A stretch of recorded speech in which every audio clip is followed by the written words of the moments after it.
प्रिय विद्यार्थियों, आज व्याकरण कौशल के अंतर्गत हम सीखेंगे संदेश लेखन।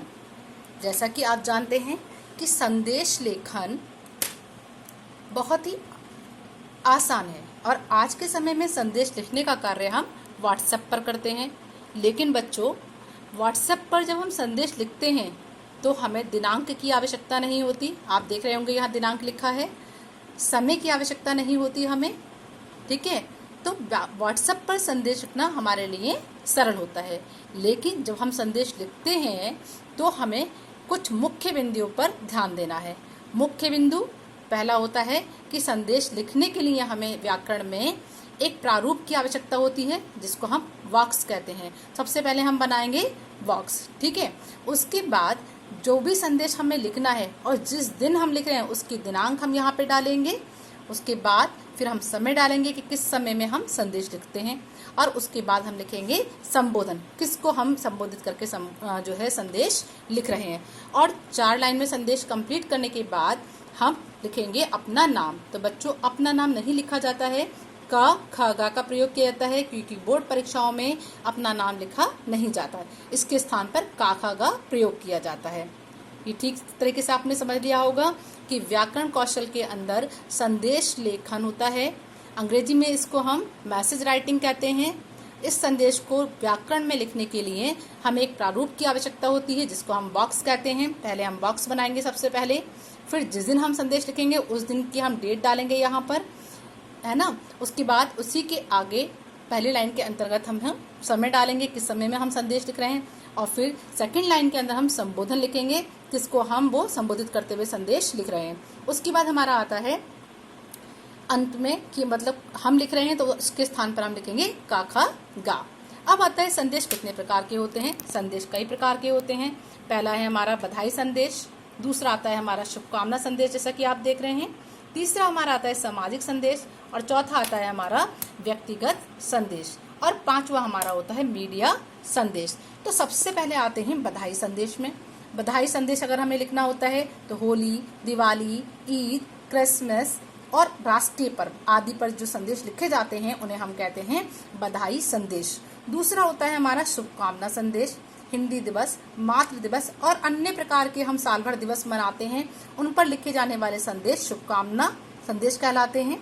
फिर आता है सामाजिक संदेश। किसी भी प्रकार की उपलब्धि हमने किसी क्षेत्र में प्राप्त की है, कोई सामान हमारा खो गया है या हमने किसी वस्तु को प्राप्त किया है, तो उसके लिए लिखे जाने वाले संदेश सामाजिक संदेश कहलाते हैं। फिर हमारा आता है बच्चों व्यक्तिगत संदेश। व्यक्तिगत संदेश जल्दी या देर से आना, किसी स्थान पर हम गए हों, हमें आने में देर हो गई हो या हम जल्दी आ रहे हो वहाँ से वापस, तो उस संदेश को हम कहते हैं व्यक्तिगत संदेश। ये पर्सनल होते हैं। फिर आता है हमारा मीडिया संदेश। जैसा कि आप देख ही रहे हो आजकल कि मीडिया सबसे बड़ा रोल निभा रहा है।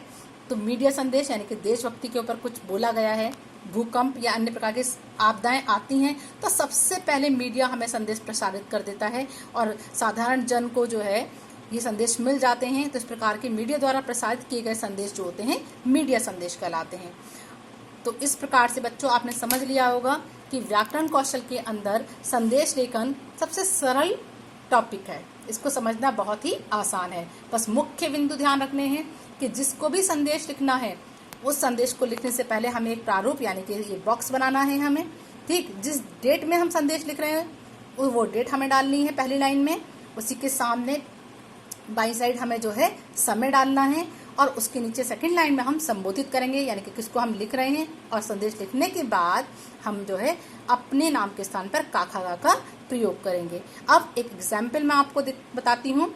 मैंने यहाँ लिखा है रिश्तेदारों को लॉकडाउन में सुरक्षित रखने हेतु संदेश, यानी कि हमारे रिश्तेदार लॉकडाउन के समय में स्वयं को सुरक्षित कैसे रखेंगे, उसके लिए हमें संदेश लिखना है। तो मान लीजिए रिश्तेदार के रूप में मैं अपने मामा जी को संदेश लिखना चाहती हूँ, तो मैं यहाँ पे डेट डालूंगी।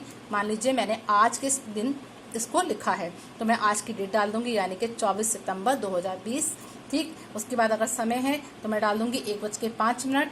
फिर मैं यहाँ संबोधित करूंगी, क्योंकि मुझे मामा जी को लिखना है तो मैं लिखूंगी आदरणीय मामा जी, बड़े हैं हमसे इसलिए आदरणीय लिखेंगे। और फिर लिखूंगी कि लॉकडाउन के चलते अपने आप को सुरक्षित रखने के लिए आप समय समय पर साबुन का प्रयोग करके हाथ धोते रहें।